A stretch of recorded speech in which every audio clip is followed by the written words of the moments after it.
സംസ്ഥാനത്ത് വ്യത്യസ്ത വാഹന അപകടങ്ങളിൽ 3 പേർ മരിച്ചു. കോട്ടയത്തും മൂന്നാറിലുമാണ് അപകടങ്ങൾ ഉണ്ടായത്. കോട്ടയത്ത് കൊടിമതയിൽ ബൊലേറോ ജീപ്പും പിക്കപ്പ് വാനും കൂട്ടിയിടിച്ചുണ്ടായ അപകടത്തിൽ 2 പേരും, മൂന്നാറിൽ ട്രക്കിംഗ് ജീപ്പ് മറിഞ്ഞ ഒരാളുമാണ് മരിച്ചത്.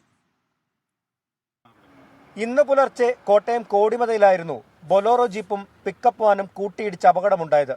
മണിപ്പുഴ ഭാഗത്തു നിന്ന് വന്ന ബൊലേറോ ജീപ്പ് എതിർദിശയിൽ നിന്നും വന്ന പിക്കപ്പ് വാനിൽ ഇടിച്ച് മറിയുകയായിരുന്നു. അപകടത്തിൽ ബൊലേറോ ജീപ്പ് പൂർണ്ണമായും തകർന്നു.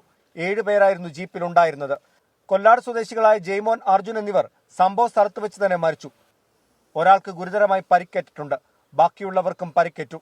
ജീപ്പിന്റെ നിയന്ത്രണം നഷ്ടമായതാണ് അപകടത്തിന് കാരണമായതെന്നാണ് നാട്ടുകാർ പറയുന്നത്. ചങ്ങനാശ്ശേരിക്ക് വന്ന് ബൊലേറോയായിരുന്നു. അത് ഒരു കാറിനെ ഓവർടേക്ക് ചെയ്ത് കയറുക. കാറുകാര് സൈഡ് ഒതുക്കി. പക്ഷെ ഇവിടെ നിന്ന് ഇടിച്ച് അവിടം വരെ വണ്ടി പോയത്. അമ്മമാര് നല്ല സ്പീഡായിരുന്നു. ഓവർടേക്കിങ്ങിന്റെ ഇടയ്ക്ക് കാറുകാർക്കിട്ട് ഇടിക്കാതിരിക്കാൻ വേണ്ടിയിട്ട് കയറി വന്ന അന്നേരം അതിനിട്ട് തട്ടിയത്. പിക്കപ്പ് വാനിലുണ്ടായിരുന്ന 2 പേർക്കും പരിക്കേറ്റിട്ടുണ്ട്. ഇരുവരെയും ആശുപത്രിയിൽ പ്രവേശിപ്പിച്ചു. മൂന്നാറിൽ ട്രക്കിംഗ് ജീപ്പ് മറിഞ്ഞാണ് ഒരാൾ മരിച്ചത്. ചെന്നൈ സ്വദേശി പ്രകാശാണ് മരിച്ചത്. പോതമേടുള്ള റിസോർട്ടിലേക്ക് പോകുന്ന വഴിയായിരുന്നു അപകടം. അപകടത്തിൽ പരിക്കേറ്റവരെ ആശുപത്രിയിൽ പ്രവേശിപ്പിച്ചു. 10 പേർ ജീപ്പിലുണ്ടായിരുന്നുവെന്നാണ് വിവരം. 24 കോട്ടയം, ഇടുക്കി.